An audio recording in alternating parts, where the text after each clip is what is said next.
లేకపోతే నువ్వు పడిపోగానే కంగారు పడి తనే నిన్నెందుకు హాస్పిటల్ తీసుకెళ్తాడు?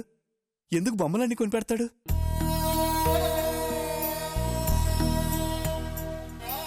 ఇవన్నీ చూస్తుంటే నువ్వు అన్నట్టే మీ ఇద్దరు కలిసిపోతారనిపిస్తుందే.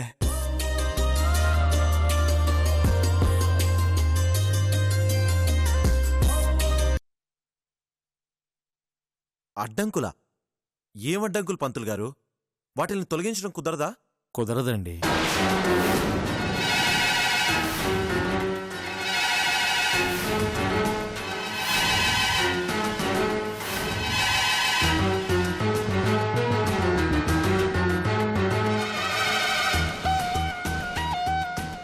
పంతులు గారు, ఎందుకు కుదరదు? కుదరాలి.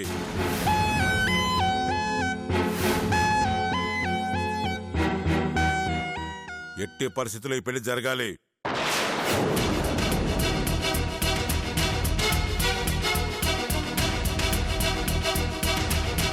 దోషాలేమైనా ఉంటే చేద్దాం.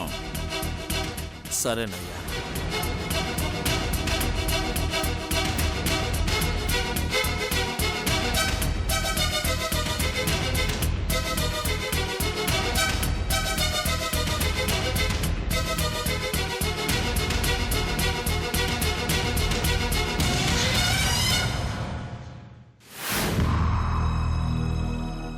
ఇంకో వారంలో ఒక ముహూర్తం ఉందండి.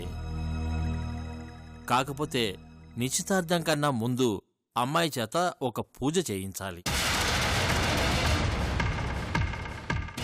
దాంతో ఎలాంటి దోషాలున్నా పోయే అవకాశం ఉందయ్యా.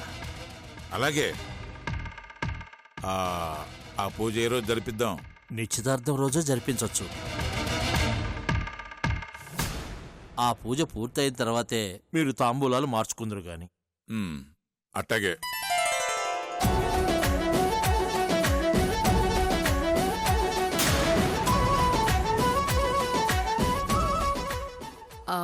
పెద్దిరెడ్డి గారు, ఆ రోజే జానకికి సీమంతం జరిపించొచ్చేమో కనుక్కున్నారా?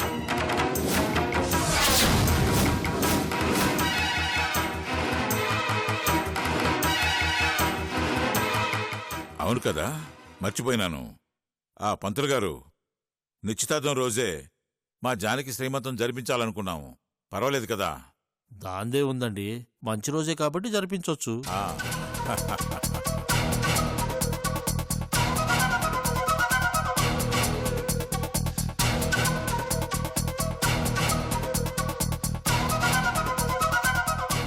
అయితే ఉదయాన్నే తనకి శ్రీమంతం జరిపించి ఆ తర్వాత మా వయసు నిశ్చితార్థం జరిపిద్దాం.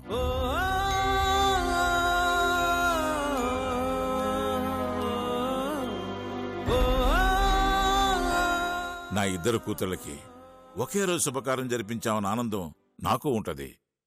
అలాగేనండి. రే చిన్నా,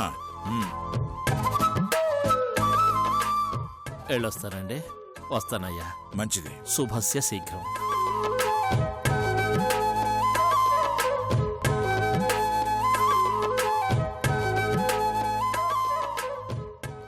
పెళ్లికి అడ్డంకులున్నాయంటున్నారేంటండి? మనకడ్డు పడేది ఎవడోదినా? ఆ కొండారెడ్డి గారు తప్ప. అవును రచన్న, మనకున్న ఒకే ఒక శత్రువు వాడే. వాడి ఎత్తులు పారకుండా ఉండాలంటే మనం అప్రమత్తంగా ఉండాలిరా. ఏంటోనండి, మన ఇంట్లో శుభకార్యం అనగానే ఎప్పుడూ ఏదో ఒకటి జరుగుతూనే ఉంటుంది. కనీసం ఈసారైనా గట్టెక్కుతామో లేదో. అదెంత పని వదినా? ఆ కొండారెడ్డి గారిని మట్టు పెడితే మనకి ఏ సమస్య ఉండదు. కొండారెడ్డి ఒక్కడే కాదు చిన్నప్రెడ్డి గారు, మనకి ఇంకా శత్రువులున్నారు.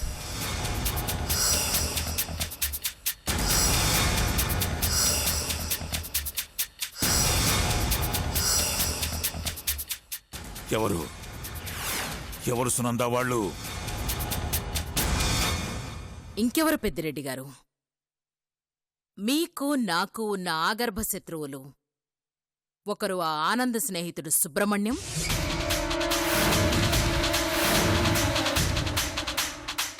ఇంకొకరు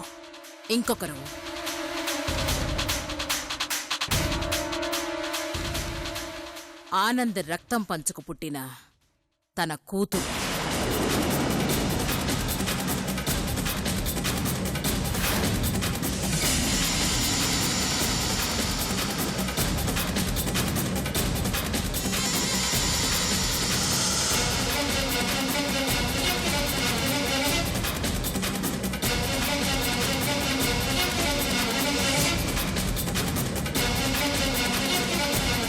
ఆ కుటుంబం మొత్తాన్ని నామరూపాలు లేకుండా చేశాననుకున్నాను.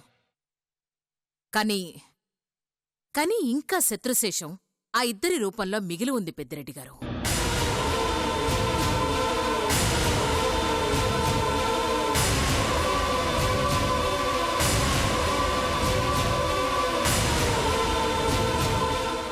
మన సూర్యని ఎత్తుకు వెళ్లిన మనుషులు కూడా వాళ్లే. లేకపోతే మీకు నేను కనపడ్డ రోజే సూర్య కూడా మీ ముందు ఉండేవాడు.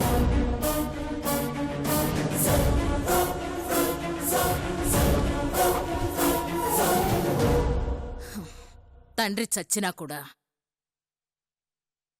వాడి కూతురు ఇంకా పగ సాధించాలని తిరుగుతూనే ఉంది.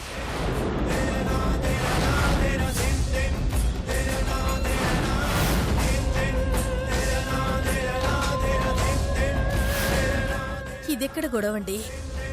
ఒకరే అనుకుంటే వారికి తోడుగా ఇంకొకళ్ళు తయారయ్యారు. కంగారు పడకండి అత్తయ్య, వాళ్ళు మనల్ని ఏం చేయలేరు.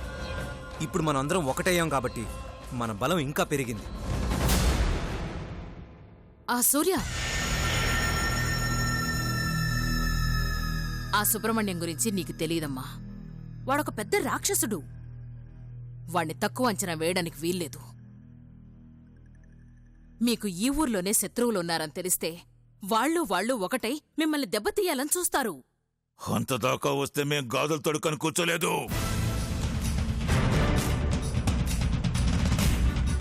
వాళ్ళకన్నా ముందే మేమే వాళ్ళని వెతిక పట్టుకొని చంపుతాం.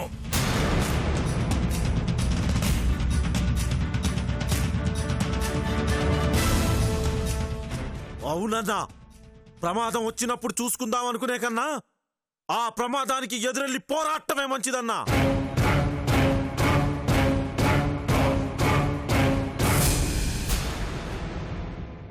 యాడుంటారండి వాళ్ళు? అది వాళ్ళు ఇదే ఊళ్ళో. తొందరపడకండి చిన్నయ్య.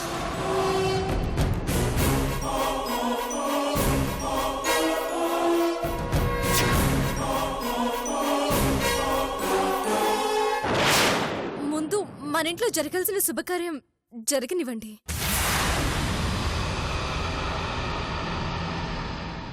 సమస్యని పరిష్కరించాలన్న ఆలోచన మంచిదే, కానీ ఇలాంటి సమయంలో కొత్త సమస్యలు తలెత్తకుండా చూసుకోవడం కూడా మంచిదే.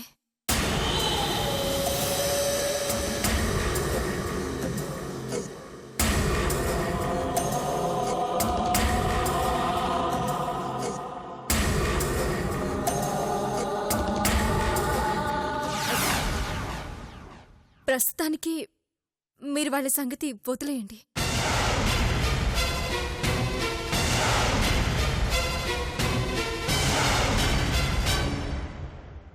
ఏమన్నావమ్మా? వదిలేయ్యారా? ఎట్టా వదిలేయమంటావు జానకి? వాళ్ళు నా చెల్లిని బావని పొట్టన పెట్టుకున్న వాళ్ళు. వాళ్ళని వదలకూడదమ్మా.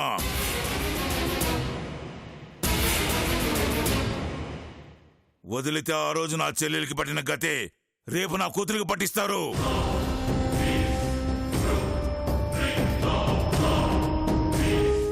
అలా ఏం జరగదు పెద్దయ్య. మీరు అనవసరంగా కంగారు పడుతున్నారు.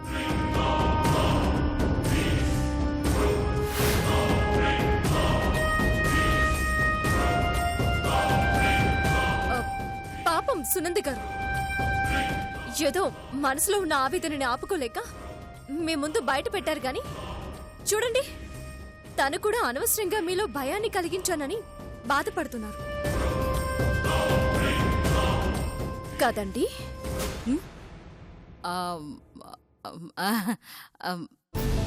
చూడండి పెద్దయ్య, మనకి శత్రువుల అంతు చూడడం కన్నా మన వాళ్ళు సంతోషంగా ఉండేలా చూడడం ముఖ్యం.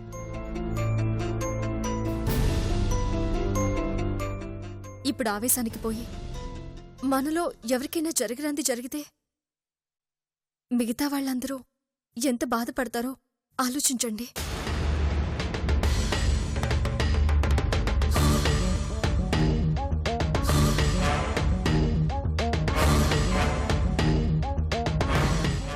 అవును మావయ్య, జానకి చెప్పిందే నిజం.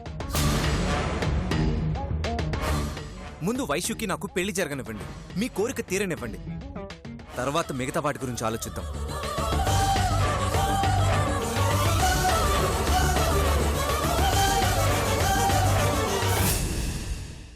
అట్టగే అల్లుడు.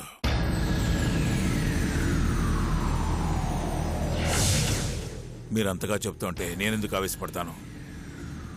నాకు శత్రువు అంతం కన్నా నా వాళ్ళ ఆనందమే నాకు ముఖ్యం.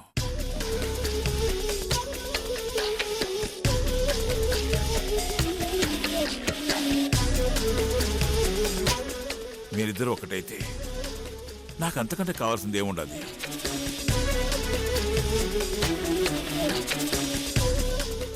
సునంద, నువ్వేం కంగారు పడమాక. వైశ్య సూర్యుల పెళ్లి కానీ తర్వాత ఆనంద మనుషుల సంగతి చెప్తా. అలాగేనండి, తొందరే ఉంది, కానివ్వండి. ఆ చిడితల్లి, నీ పెళ్లికి కూడా ఏ ఆటంకం ఉండదు. నువ్వేం కంగారు పడమాక చిన్నా. అన్నా,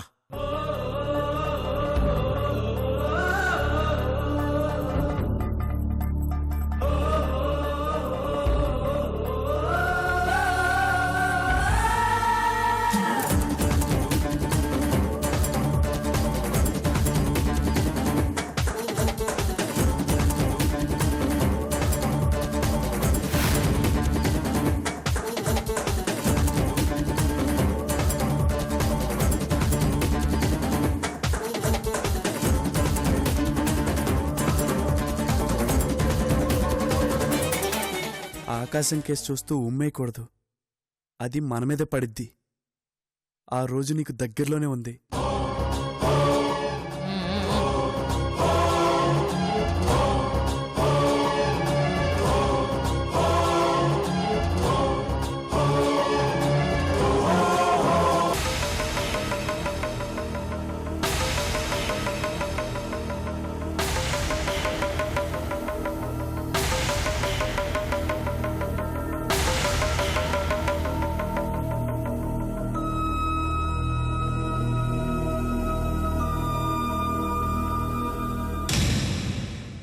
ఆ రాక్షసి పెద్దయ్య వాళ్ళని అంత రెచ్చగొట్టిందంటే ఏదో ఒకరోజు నువ్వు ఆనంద్ కూతురువని చెప్పి నిన్ను చంపించే ప్రయత్నం చేస్తుందేమోనని భయంగా ఉందే.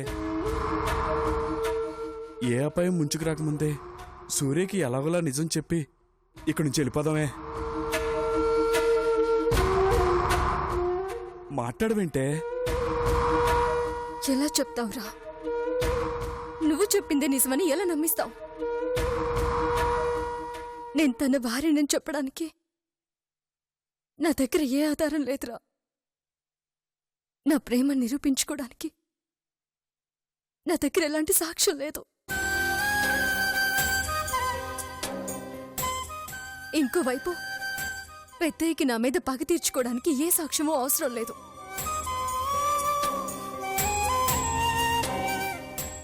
నేను ఆ కుటుంబానికి సంబంధించిన వ్యక్తినని తెలిస్తే చాలు, చంపడానికి సిద్ధపడిపోతారు.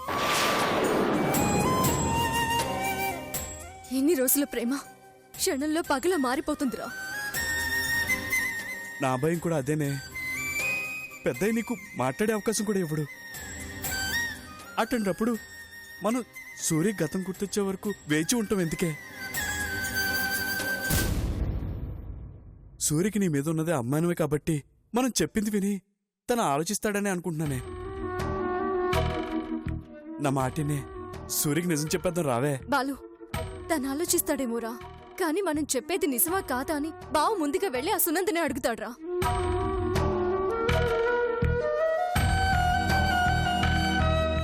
మొన్న బావకి గతం గుర్తు రావాలని నీ జీవితంలో ఎవరైనా అమ్మాయి ఉందేమో కనుక్కోమని నేను కలిగించిన అనుమానం తీర్చుకోవడానికి వెళ్ళా సునందనే అడిగాడురా.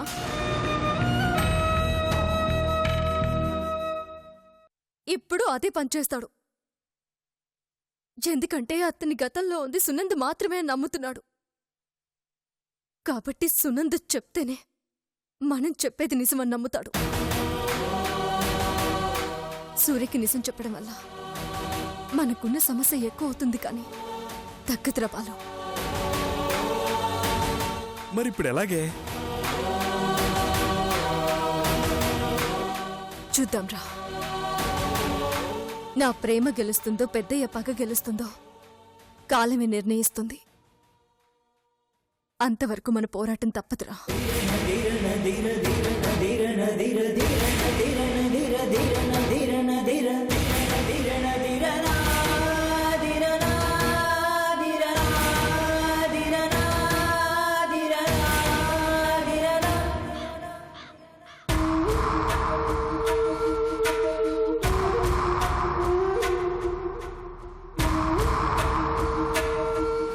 ఏంటో పెద్దిరెడ్డి గారు, ఇద్దరు జాతకాల్ని బట్టి చూస్తే పెళ్లి జరగటానికి అడుగడుగున అడ్డంకులే ఉన్నాయి.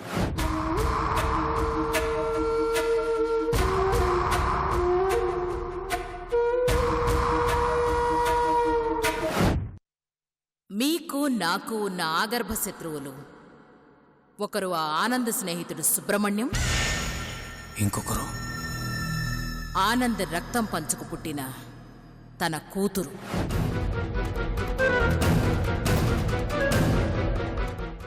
ఏందన్నా అట్టా ఉండావు? వైషు పెళ్లి గురించా? అవును రచన, పూజారి గారి ఈ పెళ్లికి అడ్డంకులున్నాయని చెప్పినారంటే ముందు ముందు ఇంకా ఎట్లాంటి ప్రమాదాలు పొంచి ఉన్నాయని ఆలోచిస్తా ఉన్నాను. నా చిట్టి తల్లి ఒక్కగానొక్క కోరిక తీర్చలేనేమోనని మనసు కలతగా ఉండదురా. నువ్వేం బెంగపడమాకన్నా. శత్రువులు మనకేం కొత్త కాదు కదా. ఇవాళ ఇంకో కొత్త శత్రువు మన మీద కన్నేసినాడు అంతే.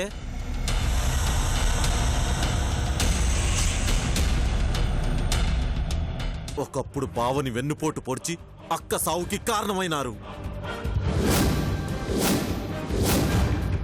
గిన్నాళ్ళు వాళ్ళ అదృష్టం బాగుండి మన కంట పడకుండా బతికిపోయినారు. ఇప్పుడు మన మీద కత్తులు దుయ్యాలని చూస్తున్నారు అంటే వాళ్ళ సావు దగ్గర పడ్డట్టే. అవును రచన, నా చెల్లిని చంపినాడు కుటుంబంలో ఇంకొందరు బతుకున్నారంటే మన చేతిలో సావునీకే అయి ఉంటది. ఆ బలగాన్ని మనమే మట్టు పెట్టాలా?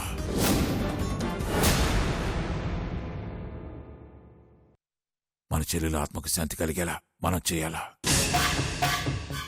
కానీ ఈ పగలు వైశ్య పెళ్లికి యాడ అడ్డుగా మారతాయేమోనని బెంగగా ఉండదురా. అన్నా, వైషు పెళ్లి ముహూర్తానికి అడ్డుపడ్డారు అంటే వాళ్ళ సావు ముహూర్తం కూడా అదే అవుతాది. శత్రువు కాలం సెల్లినాది కాబట్టే ఈ సమయంలో బయటికి వచ్చినాడు. నువ్వు ధైర్యంగా ఉండన్నా. వైషు సూర్యల పెళ్లిని ఎవరూ ఆపలేరు. ఆ శుభకార్యానికి నా ప్రాణం అడ్డో.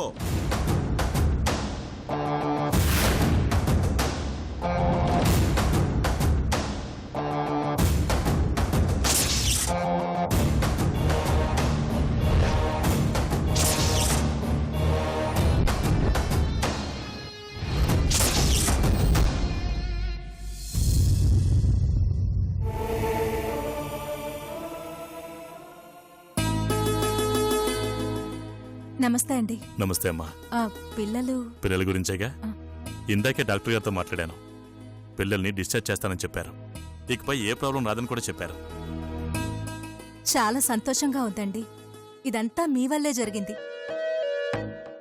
మీరే గనుక ముందుకు రాకపోయి ఉంటే పరిస్థితి ఎలా ఉండేదో ఏంటో.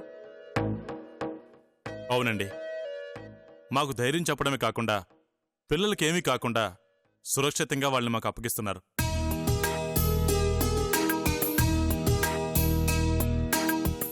పాపం వైదేహమ్మ వాళ్ళకేం కాకూడదని ఎంతగానో పరితపించారు.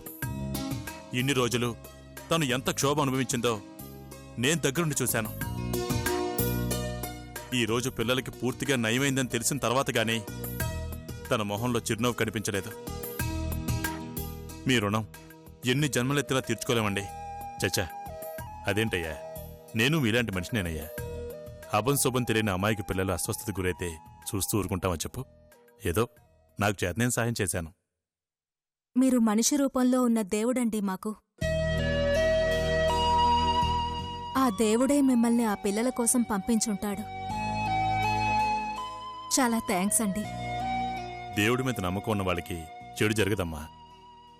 నీ మంచి మనసు కూడా ఆ పిల్లల్ని ఏం కాకుండా కాపాడింది. నీ శక్తికి మించిన పనైనా వెనకాడకుండా నువ్వు ముందడుగు వేసి ఆ పిల్లల బాధ్యతని నీ మీద వేసుకున్నావు. అది చూశాక వాళ్ళని కాపాడాలనే తపన నాలో ఇంకా పెరిగింది.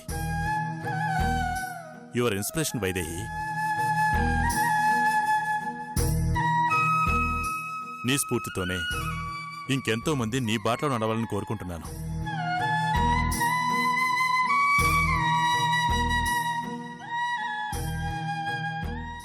All the best. పిల్లల్ని తీసుకెళ్ళమ్మా. అలాగే సార్. పదమ్మా.